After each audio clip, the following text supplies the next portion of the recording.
Hello and welcome to this $450 gaming PC build guide. In this video I will be talking to you about a $450 PC build guide that's fully upgradable and will look really nice and perform really well as well. So, right into the parts list. For the CPU, I've gone with the Intel Core i3-10100F. This is a 4-core 8-threaded CPU that has a boost clock of 4.3 GHz and a core clock of 3.6 GHz. And the F means that it doesn't have integrated graphics, but that's fine as we have a discrete graphics card. So, for the motherboard, we've gone with the MSI B460M A Pro Micro ATX motherboard.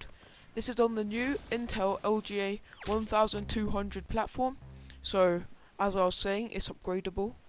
And it has 2 DIMM slots. Some people will say that's not enough, but I think it is, as we're using 16 GB of RAM in this build. Has 1 graphics card slot, but that's fine because we're only going to be using 1 graphics card.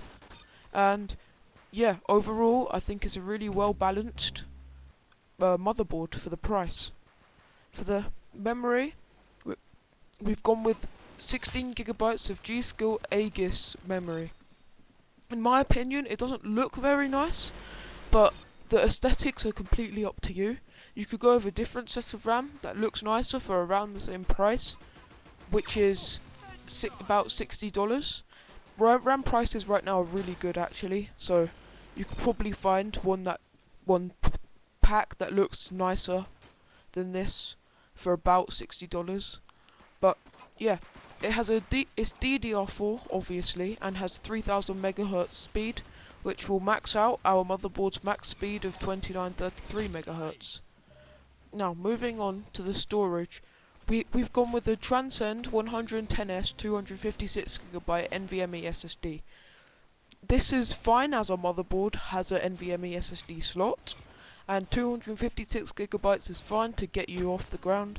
And as it's M.2, everything will just feel really fast and snappy. Yeah, but I'd recommend putting in a 1TB hard drive when you have the budget for it. And next, for the video card, we've gone with the Palit GeForce GTX 1050 Ti. To be honest, this was just the cheapest at the time out of a 1050 Ti, GTX 1650 and RX 570. Just go with whatever's cheapest out of those chipsets. I'll leave links to all of those graphics cards. And yeah. So, I would have preferred to go with an RX 570 because that would have offered the best performance, but that's just not in stock. Okay. And for the case, we've gone with the Cooler Master Masterbox Q300L Micro ATX case. It's Micro ATX and that generally keeps the cost down. But for a $40 case, it looks really clean and really good in my opinion. And it doesn't have as many USB ports as I would have liked on the front, but it should be enough.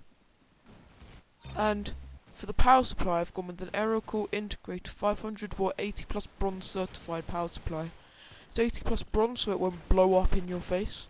And 500 watts is enough for this build, and probably enough for a couple of upgrades as well. So, if you enjoyed, please like and subscribe, and I'll see you in the next video. Thank you for watching.